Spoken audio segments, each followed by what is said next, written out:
నజరేయుడైన యేసుక్రీస్తు నామమున మీ అందరికీ శుభోదయం. నేటి యొక్క యేసు నిన్ను స్వస్థపరచు కార్యక్రమం ఉదయం 11 గంటలకు మందిరంలో ఉంటుంది. వీళ్ళ ప్రతి వారు దేవుని మందిరానికి వచ్చి ఆయన యొక్క స్వస్థత పొందుకోవాల్సిందిగా కోరుకుంటున్నా. నేటి దిన వాగ్దానము జకర్యా గ్రంథము 8వ అధ్యాయము 15వ వచనము. మేలు చేయ ఉద్దేశించిన గనుక భయపడకుడి. ప్రియ కుమార్తె, ప్రవక్త గ్రంథాల్లో ఉన్న గొప్ప సంఘటన ఏమిటంటే, మొదట దేవుని యొక్క తీర్పు గురించి తెలియబడుతూ తన బిడ్డలు ఎప్పుడైతే ఆయన వైపు తిరుగుతారో వారిని ఎలా ఆశ్రయిస్తున్న విషయాన్ని కూడా ప్రవక్త గ్రంథంలో మనం చూడగలం.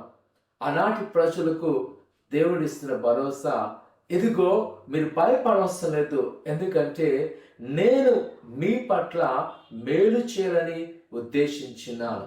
నిజమే ప్రియ కుమార్తె, ఈ ఉదయకాల సమయంలో నీ ఆలోచన ఏదో దాని మీద కానీ, లేకపోతే నేను ఏదైనా వ్యాధులు పరిచే పరిస్థితిలో నువ్వు ఆందోళన కలుగున్నావా?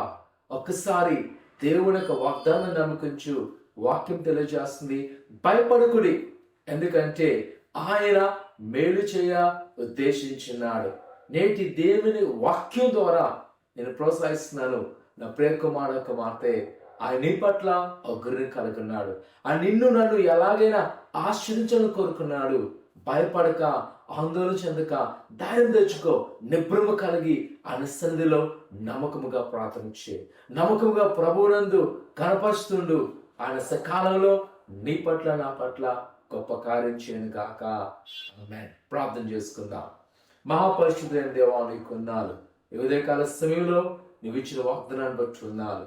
ప్రభువా, నువ్వు మేలు చేసి ఉద్దేశించున్నావు. కావున మాలో భయాన్ని తీసివేయండి, ఆందోళన తీసివేయండి. నేను నమ్ముకుంటకు సహాయం చేయబడుతున్నా దేవా, నీకు వందనాలు. నీ కృపాక్షరంతో నింపబడుతున్నా దేవా, నీకు వందనాలు. నీ దైవాశతో నడిపించబడుతున్నా దేవా, నీకు వందనాలు.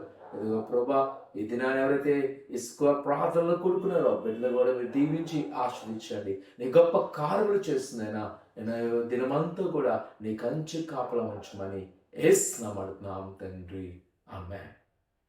నేటి యొక్క ఉదయకాల సమయం యొక్క ఆరాధన రండి, దేవునికి దీవెనలు పొందుకోండి. దేవుడు దీవించును గాక. ఆమేన్.